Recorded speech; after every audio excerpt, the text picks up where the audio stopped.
Good morning, everyone. How's it going? My name is Ryan Selvey, and we are very excited to be joined by Adam Bussell today. How's it going, Adam? It's going well. How are you? I'm doing great. It's kind of gross and yucky here today in New York, but we're here to talk about some color mode and some behind the scenes video editing workflows, and that'll shine everything up, right? Yeah. So Adam is a editor. He's a producer. Well, actually, I'll let you introduce yourself. Actually, as a quick elevator pitch as to what you're interested in and what you like to create. Yeah, so I'm a producer, director, editor. I do a lot of things, but I run a production company called Dynamic in Los Angeles. And today I'm going to show you guys a workflow from some commercials that I directed and edited last year. I also do a lot of comedy editing. That's what you'll probably see online from a lot of my work. But yeah, I'm excited to dive into what I have up on screen right now. What you're going to see soon is sort of a campaign of comedic commercials for like this herbicide pesticide company All right. that I directed last year. Yeah. Oh, that's so fun because you like to put a lot of I know humor into a lot of your own personal work, and you do sketches. I know on your Instagram, your personal Instagram, you have a really funny one about lawyers, which I really like. And then you also have this whole production side of you that you have the leverage to be able to create serious things, or you can have fun with it, kind of all in between. So for this one, is this more fun? Is this more serious? What are we looking at today? It's more fun for More sure. fun. Yeah. It's a commercial, like the product is the priority here, but it's very, it moves very fast, snappy. We hired comedic actors and yeah, the spot I've chosen in particular to showcase. So we shot 6 spots in one day, all outdoors. So the light is sort of moving, fading, changing. And this spot in particular was the last one we shot. We started during golden hour, and when we were wrapping, the sun was pretty low. So the big challenge coloring this project or this spot was matching.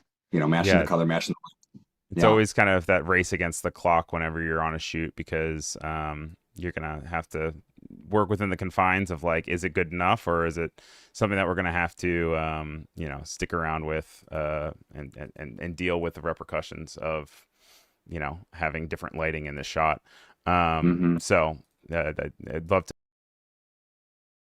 to more about that and hear more about this whole process. So right now, you said we're looking at this shot that is kind of from later in the day. You said. Yeah, this is late in the day, and the first thing I'm going to do actually, so you can kind of see what the DP intended with the colors, is I'm going to make sure everything's in the right color space. So I'm going to select. This was shot on Ari on Alexa. I'm going to select all my footage, and you can see all this, right? Yes. Okay. I'm going to put it in Ari log 3. Now you And can so see when you're going instantly. through log, what are you doing? How are you picking? Is that one you just kind of always stick to? What does that look like? So that is how we shot the Hmm. footage. Sometimes it is interpreted automatically. Here it wasn't, so I'm just going through and I'm overriding it. Yep. And now you can see sort of in camera what we were looking at. Um, so what color mode is great for my purposes, I wish I had it back when I was editing these commercials, but we did hand this off to a professional colorist for that final grade. But when you're Hmm. working in commercials, at least with the clients we're working with, when you're handing off, rough cuts, there is a certain level of polish that's expected above, like, when you're doing a feature film or a short film, people might expect that the first few cuts will have rough sound or no color or placeholder VFX. But there's like a very common joke or adage that you hear in commercials where, you hand off the first cut to like the ad agency and it's uncolored and they go, why does the footage look so dull? Why does the footage look so flat? And you go, well, it's not colored yet. But that being said, there's a certain level of that stuff, that polish that you need to add to it before it even gets to that first stage with this kind of work. So Yeah. I did do like a decent amount of correction and like rough grading in these early cuts, and then once it got to picture lock, we did hand it off for that final stage. Now, for But people who are not familiar with the whole process of beginning to end, what do you mean when you're saying picture lock? so picture lock would be basically, you know, there's usually around 2 to 3 rounds of notes from the client, take out this shot, move this here, whatever notes you might get on an edit. Picture lock is when, the cut is locked. It's not changing anymore. This is the order of the shots. Everything's going to be like this except for uh, sound, VFX, color, the finishing touches, because you don't want to mess with that stuff. Like, you don't want someone to go in and do a full pass on sound and then you change up where the sounds are or what takes you're using and then they have to do it all over again. Yeah. So the first part of the process is locking the visual component, right? And that means that there's no more time for just one more quick fix or just this small little edit or this small little change. It's once it's locked, it's locked or the process starts back over. Exactly. And then you're adding things on top. We're adding a layer on top of that VFX clip. Obviously, I have everything in one layer right now to make it easier for color. Yeah. But then once I get like the colored file from the colorist, I may just lay it on top. Do you tend to work in multiple layers when you're editing, or do you try to always bring it down to one layer? Yeah. Pretty much, but I try to keep it, I like to keep it as organized as possible. Of course. It depends on the kind of edit. After this, I'm going to go into like start sort of editing a BTS video from BTS footage of this shoot. That is pretty much going to be all one layer. There's not really a reason to have another layer on that because it's just cut, um, from different B-roll shots. And just kind of splicing it together. The only other layer I have here is I have these graphics here. Let me see if it plays out. I have these graphics here that go over top the shot. Yeah. And then are you using just like a mat at the end of there for that circular shot? Yeah. Did you bring in like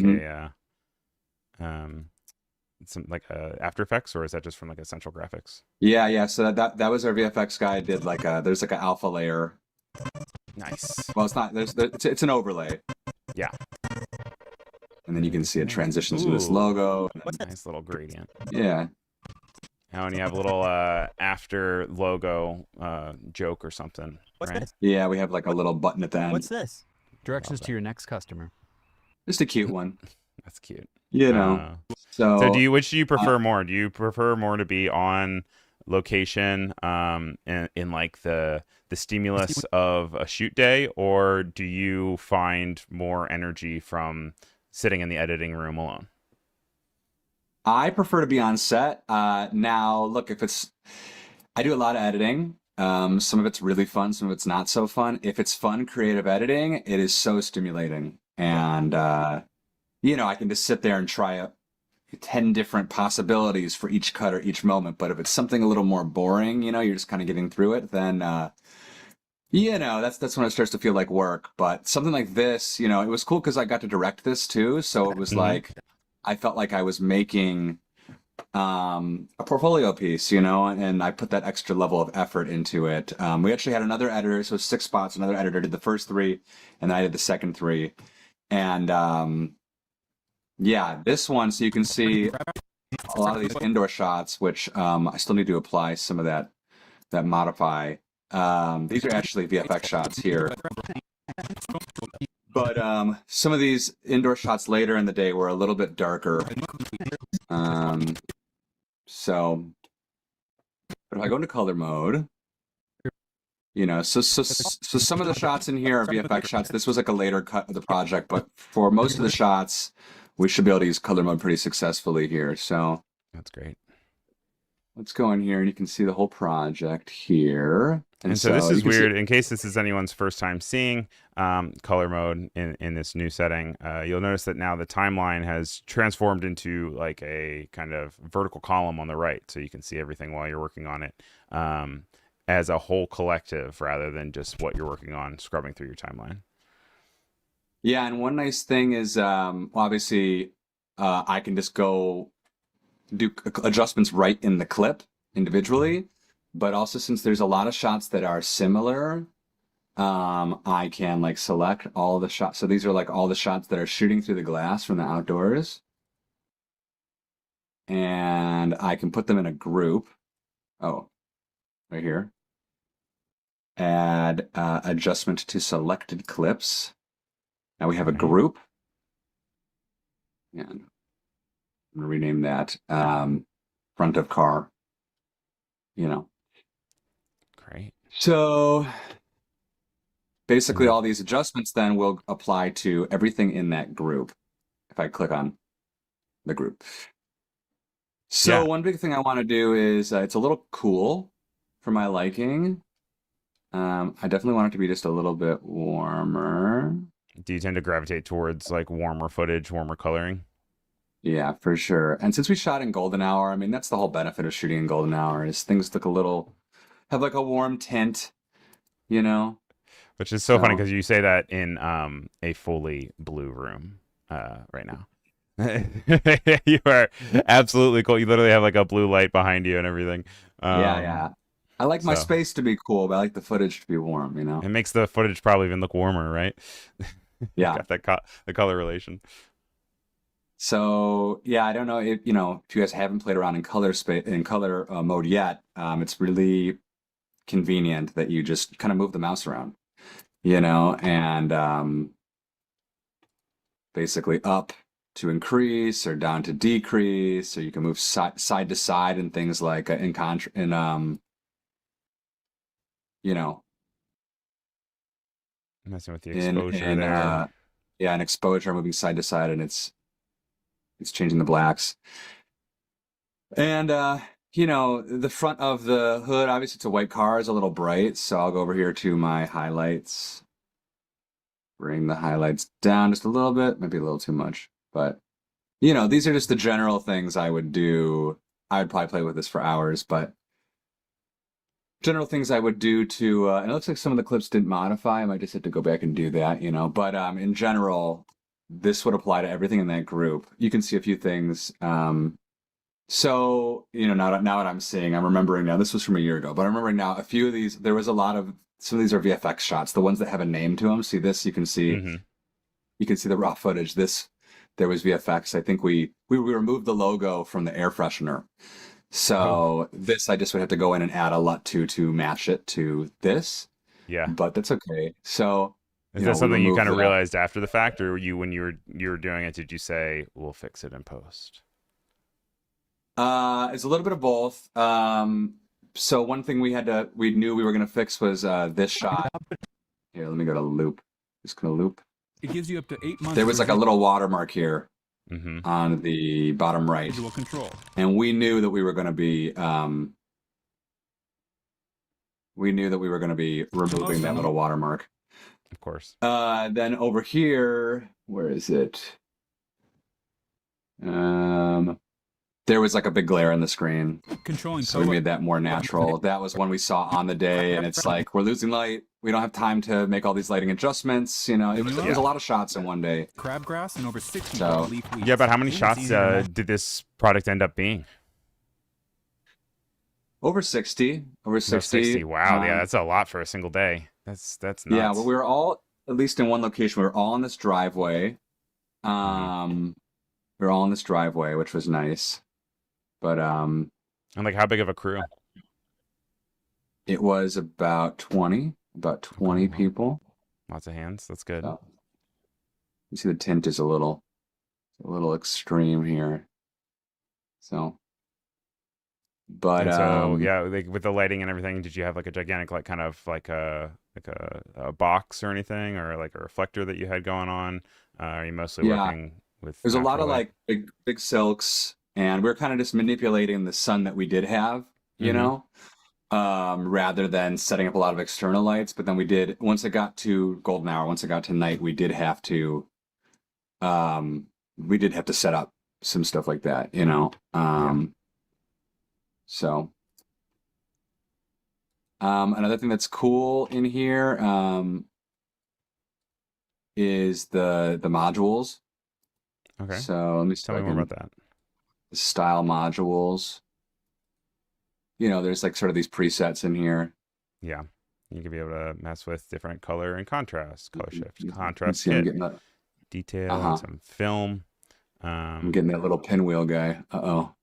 oh boy. Uh, well, that's kind of sorting itself out. I guess we could just do a little quick background on where you got your experience and how you got into film. Did you go to school Yeah. for film? Is it something that has always interested you? Yeah, so I went to Michigan State for film, and I came out here to be a director, and it Hmm. sort of morphed into a lot of other things. When I was in college, I was directing a lot of music videos and also shooting live sports, and I had a couple internships where I was like editing corporate stuff. I might just have to restart this, but That's fine. um, let me just get this going again. And so Sorry, when you guys. were moving out west, you had the idea of directing. Was that something that you were specifically focused on, like movies, or was it something where you like? You mentioned you enjoyed music videos and sports. Is that something more you'd rather be the point of contact for that, or what Yeah, is no, I definitely came out here. the dream? I definitely came out here to work in movies, and then that sort of morphed into commercials. And I still want to work in movies. I've produced a feature film that came out a couple years ago, and I just did a short. I'm in the narrative world, Hmm. but something about commercials. Obviously, that's where the money is most consistently, in terms of like making a living in Los Angeles as a creative. Yeah. But there's also something really satisfying about like these short, concise projects. Maybe one day on set and then it's out in 2 months. Whereas like a movie, maybe working on a movie for like 2, 3 years, Yeah, before and you even get to there's show it to anyone or talk about it, really. there's like a whole year before that of pre-production and raising the money and this and that. Whereas commercials just kind of happen, Yeah. and then it's out there and you get to show everyone. And so. I know some people feel weird about commercials, but I love it. I think it's a lot of fun, and yeah, especially when you get to be creative and make like a funny commercial, not just like showing off some product. Of course. And I think that's where you shine a lot of the times too. Like you really are good at finding ways to creatively approach something that would maybe otherwise be a little bit um, straightforward and dull. I think you have a really good way of being able to shine either a humorous light on it or being able to just find a way to highlight it in a cool, unique way. By the way, we are live. I'm realizing I haven't really acknowledged the chat yet today, but hello to Cody and Dino, Kaibia. If you guys have any questions, by any means, this is a live stream. We are here to have a open conversation with you. So if you guys have questions about any of the process, if you have questions about the program, and questions specifically for Adam, we've got him here for the next 40 minutes or so. So by all means, throw it in the chat and let us know what questions you may have. Right now, we are looking at editing a commercial that he shot for a, what is it? What company is it? Okay, well, not a It's specific called company, but they're called Envu Envo, Envu, and Envu. Envu, yeah. uh, and also interested to kind of hear about like what the brief was and how you were able to take that and then bring that to fruition and what your process looks there. I know we were talking a Mhm. little about the process of movies and they take a really long time. Commercials have to move a little faster. How do you kind of navigate that? Yeah, so we received this was with an agency, and they wrote the scripts, the copy, and from there, when they hired me, the first thing we did was hired a storyboard artist, and we storyboarded it out. We basically it's pretty cool. You sit on the call with the storyboard artist on Zoom, and I kind of like I on Zoom, I kind of like acted out the scene. I'm like, it's framed in a medium shot, and the one guy's here doing this, and the other guy's back here doing this. I don't know if you can what you can see in the camera, but Yeah, yeah. it was very much like that for like 2 hours. I was, which I am an actor, so it was fun to do that. But basically acted out every shot, and and then he spat out. Well, we saw him drawing live on the Zoom, but he spat That's out exciting. this storyboard, and then that was our reference, obviously, for the day of shooting with the shot list. That's how we created the shot list. Myself, the DP, client was on the call, and the storyboard artist like on that call. So it was sort of like all together a collaboration to create what we were going to be shooting on the day. And then, when you get on set and you're losing time or whatever, you see things that you didn't see before. So we didn't end up combining shots and, we don't have time to get the wide and the medium here. So we're just going to sort of like get it all in the medium, or, those are the things you deal with on the day. Right. And and having to kind of just like work swiftly on your feet to be able to stick to what you have for the regimen to fit that time, but also being able to make adjustments when needed. 100%. Name the Yeah. game. And again, this was supposed to be like a 30. They ended up being a little. This one in particular was just, there was a lot of content. That's the way it was written. So it ended up being, and it was for web. Mhm. When it's for TV, it really has to hit those marks. When it's web, Yeah. it can be a little longer. So you can see this is 38. Yeah. But That I could did be want to briefly pre-roll talk or about something. a little trick, by the way, for editors out there. That I edit a lot of different things. I edit a lot of social media videos that are like shot very guerrilla, and the sound, can be all over the place. I frequently use Adobe Podcast, if nothing else, to just boost the audio. But Okay. the Audio is enhanced the bane audio of my tool, existence. So yeah, I'm here for any tips because it's the invisible thing that makes or breaks something. And we always say, and you can have great visuals and bad audio and no one will watch it, but you can have great audio and bad visuals and people will still watch it. and Just it's so true. Yeah. frustrating.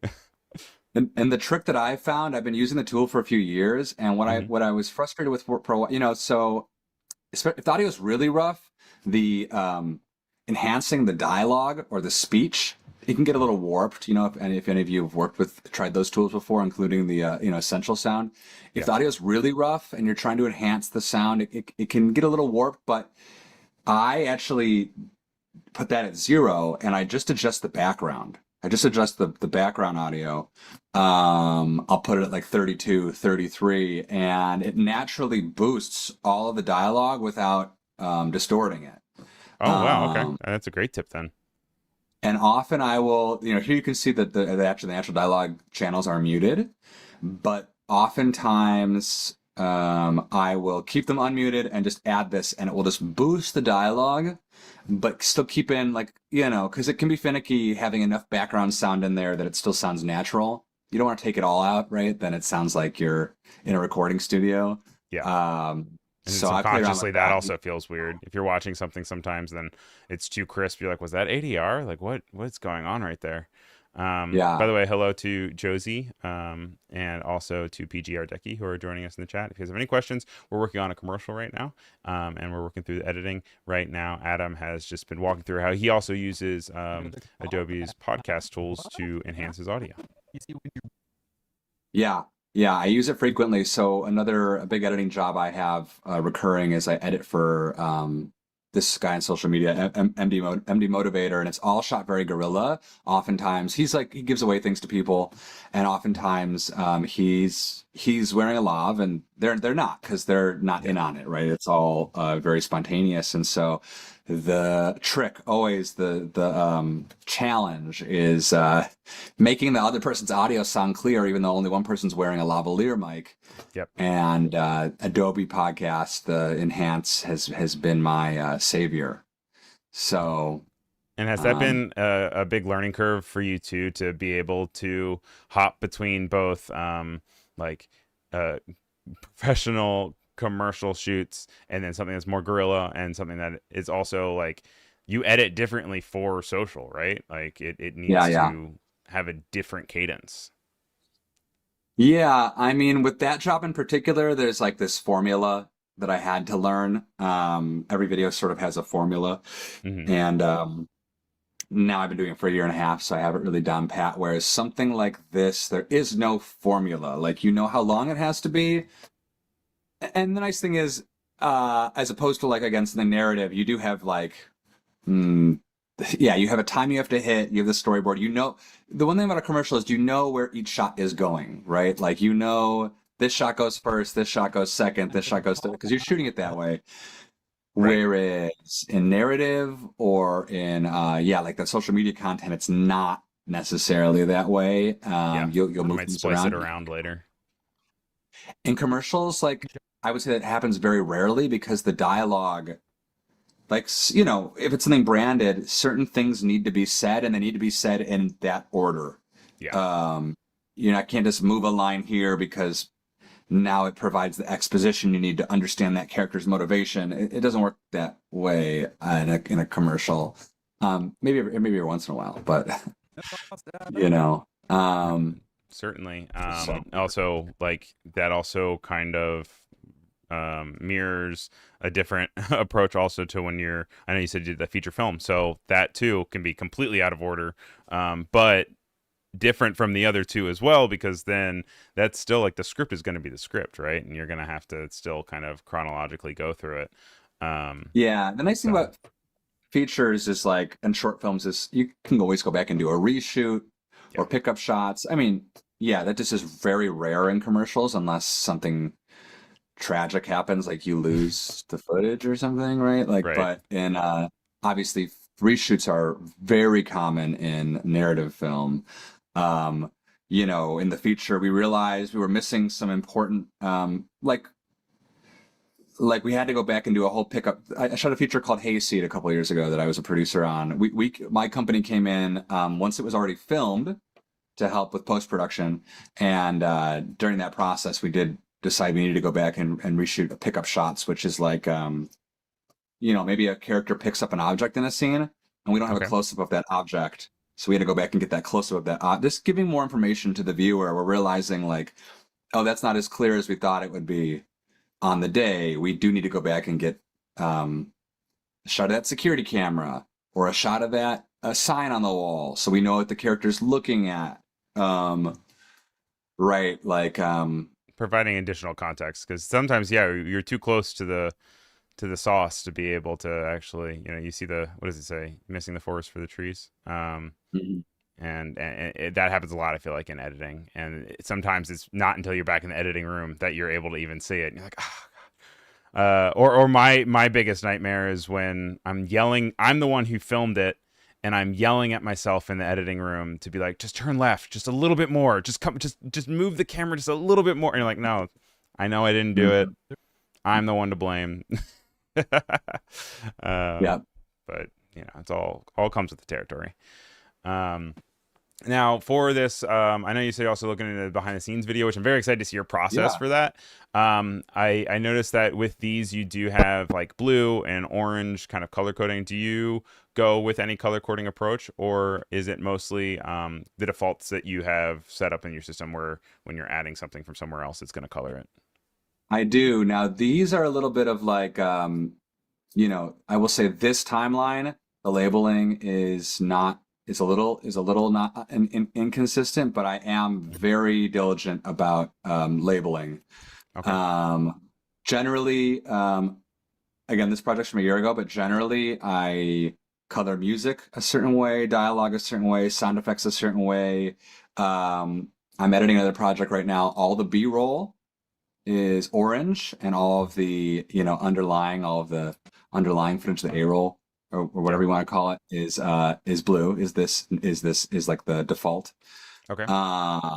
I am very diligent about labeling. I'll also put VFX in another color. This is just from a year ago, so I know some things are just, and I just reformatted the project for this presentation. But Okay. generally, like these VFX shots, I would, I'd probably label. I like Mango a lot, but I already am using Mango for something. So, just so I know it's on the timeline from like a quick, so you can see these are all actually Yeah. VFX shots. So eagle eye view. And Yeah, there is yeah, no yeah. right answer. I always ask people that. I ask people if they are using like the notes feature that you can add a note to the top, or some people swear by those, other people are like they don't even know Oh, they like markers exist. up here. Yeah, little markers. Yeah. And I need to get into a better habit, honestly, of using markers, but it's just different for person to person, and it's always nice to see people's process. Yeah. Depends on the size of the edit I'm doing. Like, I did this edit some project that was over an hour long. Markers were essential. And I actually, for that project, so I was going to say for the BTS, so what I like to do for something like this, where it's a montage edit, normally, now, we only have this many clips for this, and I probably will add in some of these stills, but normally I'll create a whole string out sequence. Actually, I think I did for these edits where I actually had a whole separate sequence that was just all the footage synced to the audio. So I could go in and grab it and drag it over to the timeline. So that is somewhere in here. But basically what I'll go through and do for something like this, for like a BTS edit, is I will, here, Switch over to that thumbnail I'm actually view. gonna, And as you're kind I'm of actually sorting gonna through that too, undone. just calling out that Dorina is saying hello, and also PGR Decky is saying label and markers are key and metadata. Yeah. Cody says that she knows the feeling. She's always wishing that she framed things differently. And also hello to Broadcast Gems 250, asking for a little feature. I'll see if we get into it. Talk about Premiere MCP. And so right now you're just kind of looking through, getting different footage that you have captured kind of behind the scenes. Now, is that something that you Yeah. have somebody specifically coming and recording, or you're just kind of picking up your phone? On this shoot, we had a photographer who doubled as, we did have a whole stills component to this shoot. So he was the stills photographer. And then when he had time, he was the BTS video and photo guy. So we don't have video of everything because there were a lot of moments where he was away for stills. But some of the footage he did get was really great. But basically, since it's a shorter edit, I'll do it all in the timeline. I did already pick out a song, and I moved it over here so I can just add the footage in first before timing it out. But I added like a lo-fi sound.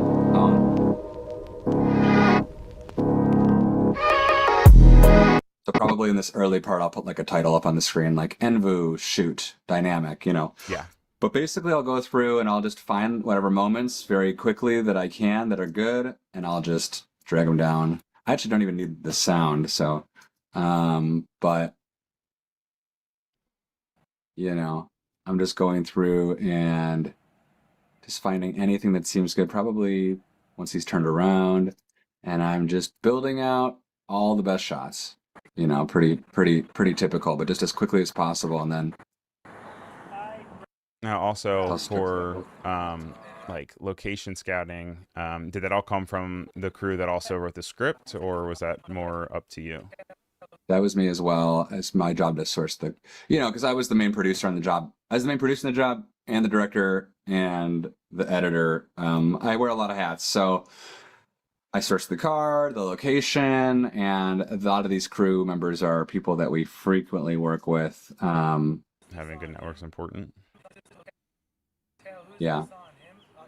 So, Then, some of the movement might be a little jagged on some of these shots, but the in and outs don't matter. We're just trying to find, this is the client actually. So, and so you're using the source monitor, and you're bringing things by creating an in and out, and then just adding those ins and outs, right? yes, sir. And so that's separate for anyone who's watching, that's going to be different from the actual program monitor, which is going to reflect what's in the timeline. This is just being clip specific. That way you don't have to bring the whole clip into the timeline and then cut it down from there. You can just bring in the bit that you want directly from. Right, and just to keep my timeline less busy, I don't need the sound on this stuff, so I'm just dragging the video only. Yeah. Down here. And you can also do that conversely with just the audio if you want just the audio as well. It's just the next icon to the side that you can use. Let's see if I can find a shot of me. Here, there's some You're, shots of you're me in the talking you're to in the hair and RGB. makeup chair, even though you're not on camera. So we'll probably have to combine what I'm thinking about doing for this, because we only have so many shots of video. Is I do have this whole stills folder here, and I'll probably end up adding some stills with like a cool effect, like a camera flash sound, and I'll just like flash them up on screen. But we do have some really good stills. Um, so, And is there and any gear that you I swear by on the day that you're shooting? gear that I swear by. Well, I will say, um, hmm, Also, if you don't, that's RoboCup's okay. nice You to don't have. have to have a specific. I didn't mean to put you on the spot. There's just a lot of. I also really like tech stuff, so I like to always ask about if people are excited about a certain camera or maybe a certain thing that helps them manage their project. Yeah, I like shooting Airy specifically. We shoot on everything, but we shoot on Airy for more commercial work, and then we frequently shoot on Canon for any other like branded work. I do a lot of work for the Oscars and coming up for Disney, and we use pretty much all Canon for Oh, that great. stuff. Just our Aries and Canons have, in my opinion, the best skin tones out of camera. Yeah. Just easy to work with. So, and I guess another piece of on-set gear that years ago I bought a couple because it's not exciting, but I bought my own RoboCup that I put a bunch of stickers on, that's like the cup that you can attach to any C stand or any combos, any Yeah. stand, and you can put your coffee in there or whatever. And So you can just I always think like those are fun. Spider-Man just around the set on different C stands, just with Uh-huh. your coffee cup. That's fun. It's like, not as something super exciting, but I just think it's nice to have your own RoboCup. No, I mean that's the Um, thing that these are the sort of things that especially someone who's looking to get into it, like they might not think of that in advance. They might just be like, "Oh, I'll just go over to craft table or something like that." and then When you in spill your reality, coffee on yeah, set, and it's embarrassing because you didn't have a RoboCup, yeah, so okay. um, Also, if you're shooting on Canon, I know that there's recently new support for 4 different Canon cameras for Canon Cinema Raw Light for Premiere. huh. So that's now coming into Premiere with the EOS C50, the EOS R6 Mark III, the EOS R6V, or I guess that's 5, and then the EOS C400. So it's cool to see that there's more formats. I know that also there is increased support now for more like full frame, and I know we were talking to Jacob last week. One of our others is how he shoots in a square now, because then you're able Hmm. to both crop for vertical and horizontal. Obviously, that would be difficult with commercial, but also with commercial, like that might also be something where you have an extra deliverable where they like want the vertical for social, and you're like, well, I'm gonna have to crop this somehow. Yeah, So this interested to this see the industry project in change. particular, they didn't want any vertical, but in Mhm. most projects we shoot now, yes, they do want the vertical deliverable in addition to the horizontal, and we are often shooting in square and 4:3, or especially with my company edits a lot of vertical micro dramas for one company in particular, and they Oh yeah, micro dramas. yeah, yeah. But they're very cinematic ones, but they are shooting in 4:3, framing for vertical, and we're giving them both. Yeah, no, I mean, I think Um, Americans for the most part are kind of sleeping on microdramas. Microdramas are like huge. Like I went down this huge rabbit hole of Asian-based microdramas that where it's like it's a gigantic industry. And oh for yeah. whatever reason, Americans haven't touched it as much. But I wouldn't be surprised if it blows up in the next few years here. Yeah, I mean, in my opinion, it has already blown up here, but now there's a bunch of new companies, and they're trying to do different things, which is cool because for a while they were all kind of doing the same thing. Hmm. And now I wish this was obviously this is all framed pretty horizontal. I'll still try to make a vertical deliverable, most Yeah. likely, but as of right now. And the nice thing is, so if I decide I do want this sound later, I can click and I can press F, and it takes me back here, and I can just drag the audio right back in, which is really nice. Yeah. So if I do decide I Non-destructive in want that some, way. yeah, if I do want some diegetic sound, and I want to say these photos all shot on, yeah, 5D Mark IV, and I edited them all in Lightroom, which it's nice that color mode kind of adds a little bit more of that Lightroom functionality, Yeah. in my opinion, with masks and with the modules and stuff that I think is like essential to photo editing. Serena's So saying, I'm still trying to learn video editing in Premiere, and that they haven't explored using markers as much, that they used them when they were following a challenge hosted by Jason Levine. Yeah, speaking of which, the poll that we have up in the chat right now has 50% of people using markers, 25% saying no, they don't use markers, and 25% saying, wait, there's markers? Um, so it's always fun so to see how people's different reactions are if this was to like a methods. multi-day thing and I had like a ton of footage, what I'd probably do is I would, or even if I had more than just these couple scenes, I'd probably color code each like, sort of scene. So I'd Hmm. probably go through and I'd probably make like, let's just say these are two different commercials. This is the BTS, even though it's all in one folder. Just so I can see from the outside, I'd probably like color code this spot, one color, this spot, one color. Maybe I'd put a marker here and be like, um, commercial 3 or whatever. I'm trying to remember what cut. Yeah. And then I can just see very easily what I have. Um, Another nice thing to do is for organization, if it's a big project, is creating an adjustment. This is actually a trick I started using recently. Oh yeah. I'll create an adjustment layer, So let's say, there's an added layer to this where like you go through and you see these are just like the file names. Right. But let's say I wanted to go through and here, let's go add a name to this guy. So car slate, whatever. Not it's called car slate. So now I can add where is it? Time code, metadata and time code burn in.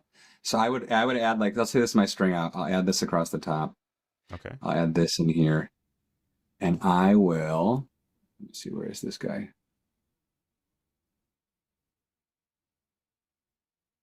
So So right now it's the time code, but let's say I want to just do file name. Sorry, file name, Oh, that's cool. So file that name. way you have an actual indicator above everything else, no matter how tiny the time clip is. So you don't have to right click and say Yeah, like go to like show in project, or if you like you're sending it to someone, they can say it is this clip. They don't have to like do like a weird time code thing. That's so cool. yeah. I think Um, I think the reason it didn't come in is yeah, it should be yeah. Now it's card. yeah, yeah, it's popped up on there. The Yeah, 180, the 189 one yeah. name. I wanted to say car slate. Oh, got it. That is definitely in here, but that being said, really great way to just kind of like move through. I think what I have to do is I just have to. This is called car slate in Adobe. I would have to just go through when I'm organizing in my Finder, Mm-hmm. and change the file names, which is something a lot of people do Yeah. just to make it easier to find the things later. Like car y. Like this is what you could do before the files even enter Premiere Right. if you want to find things, and then when you're scrolling through really quickly, it would say, you know, Car it, Y, you know, car you slate. you could you could find the files. So I just recently did a narrative project. It was a vertical microdrama, but it's like editing a feature. There was Yeah, no, 8 days. just to be clear, I was not pooping on No, microdramas. I I think know. microdramas are very cool. They're just a new format. And YouTube is now also introducing new ways to be able to create them. Instagram's even creating new ways to do them. I just Yeah, have not myself gotten absorbed into one yet. So I'm waiting for the wave to hit me and my friends to be like, yo, like we should watch this or da da da da. But no, sure. by no, I meant no offense by any of that. That's No, no, microdramas is a I very know, real I know. thing. Well, we have opinions about them internally too, but the ones we're editing now for this company are very cinematic and they're cool. But it's like yeah, it's like editing a feature when you're editing a vertical microdrama. I mean, it's a 60-minute to 90-minute thing. There were 8 days of footage, so there were 8 days of footage, and they shot out of order like you do a movie Hmm. or a TV show. So I was going through the string out, and I had it like I kind of had it separated like so I created like another layer where I was like, you know, um, Sorry. No, you're also Day one of the first one. people to I've seen that have put the effect controls to take over the entire right column of their Yeah. workspace. I might steal that This because is I work that way in After Effects, but I've never done that with effects controls in Premiere. this is my workspace that I've been using for years. The timeline basically takes up the whole bottom, you know, and then Mhm. I keep effect controls over here and color. Like, you know, if I was working in previously, if I was working in Lumetri, that would be over here, and then everything else is up here. And that's just how I've worked for years. And also for Um, anyone who might be worried with any of the new color updates or something, we still will have Lumetri as a legacy accessible in that way. So even once you have color mode, you'll be able to then also hop into it. So whichever works best for your workflow, you'll still have it. So so what I did no panic. for the big vertical is I had like, you know, day one, and all the clips were down here. Day two, hold on. Day two, and then it, you know, so it said like day two, and so the files were actually named. I had it set to the audio was all named from the audio guy. So all the audio said like scene 8, take 3, scene Hmm. 8, take 4. So when I was looking for the footage in order, and it's all out of order over 8 days, I just scanned through here and found like, oh, you know, oh, scene 8, take 3 is here. Scene 4, take 5 is here, whatever.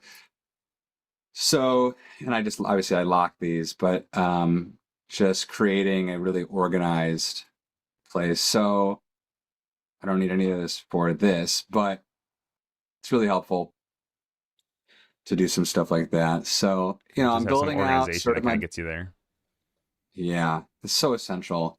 You know, if it's a smaller thing, you don't have to worry. I mean, you always want to be organized, and it's also good practice. You know, there's Yeah. never a reason to like relax in your organization, like whether it's your file structure on your hard drive or in your Premiere, you know, like even Hmm. this, like as soon as something's out of order, I put it where it needs to go. And normally these would be probably in footage or somewhere else, but I took them out here because we're using them right now. But Also, are you yeah, mostly using external hard drives or using an NAS? How do you deal with your storage? yeah, I'm mostly using external hard drives for the projects I'm currently working on, and then my company has a NAS that we're Hmm. um, storing, doing long-term storage on, or and backups. You And know, you just have like an external hard drive for each client or each project? basically. Hmm. And that Hmm. way you can always kind of rely on that to then have all your files and work from there. Exactly. That's Yeah. smart.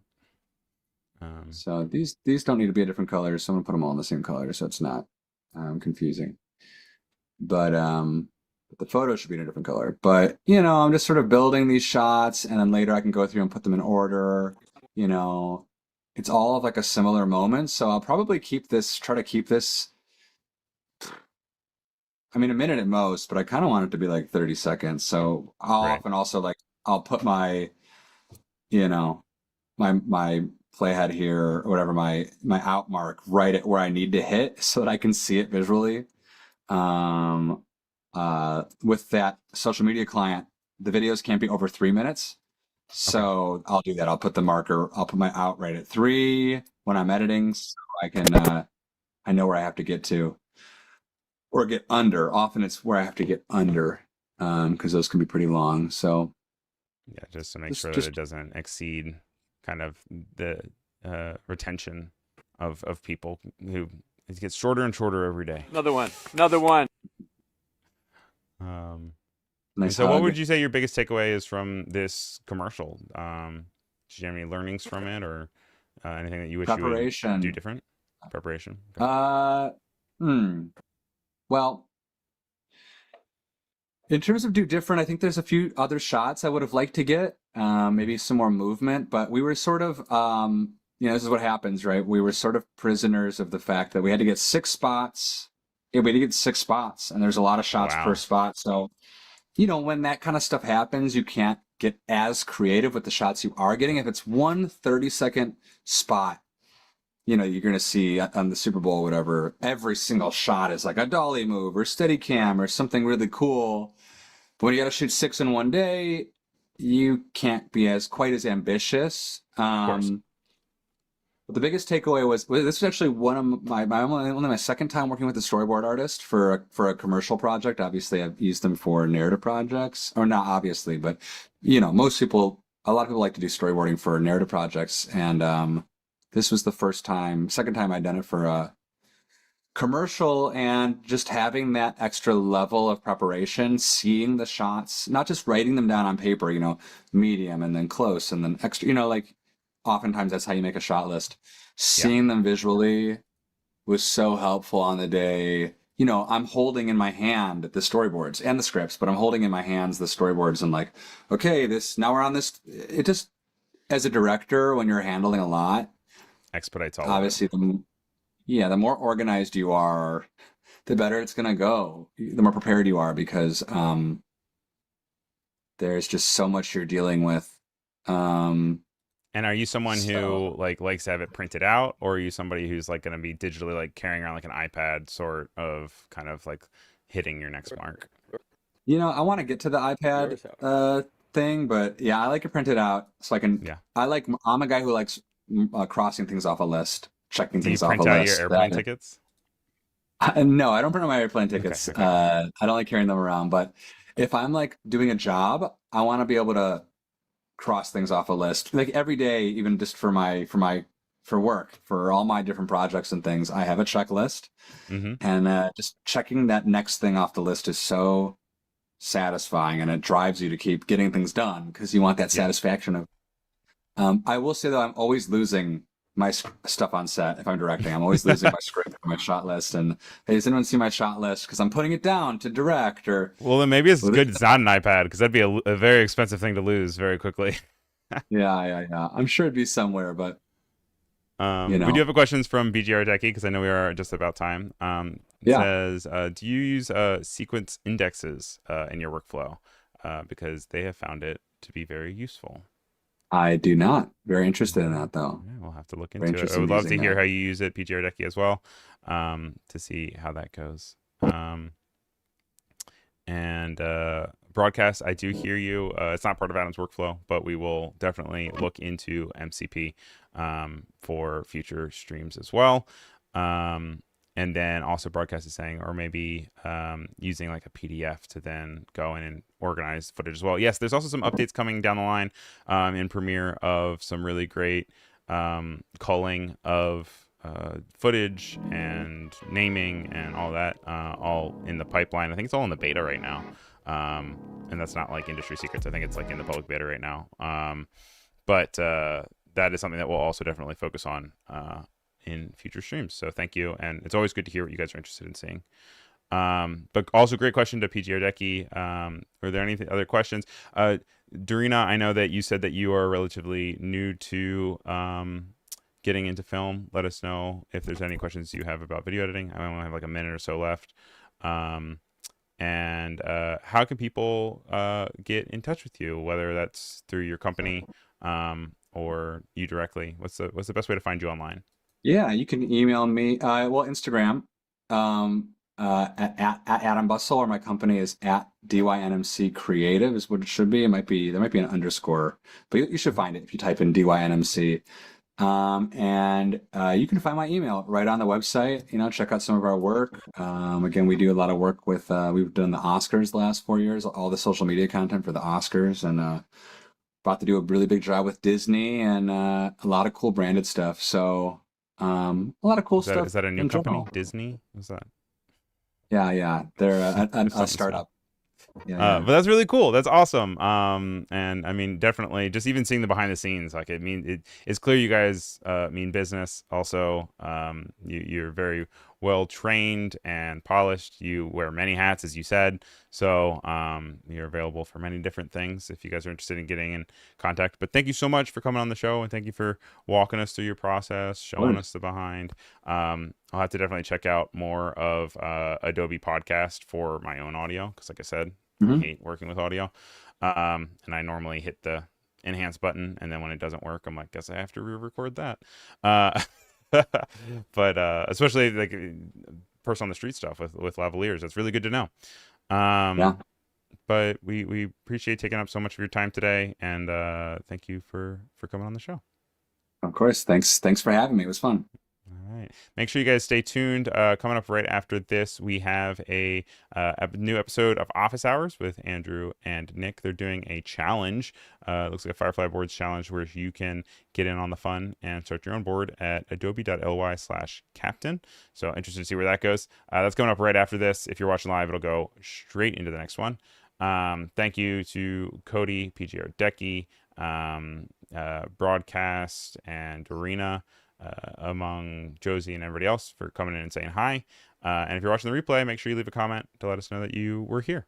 But thank you guys all very much, and we'll be right back in just a few. Bye.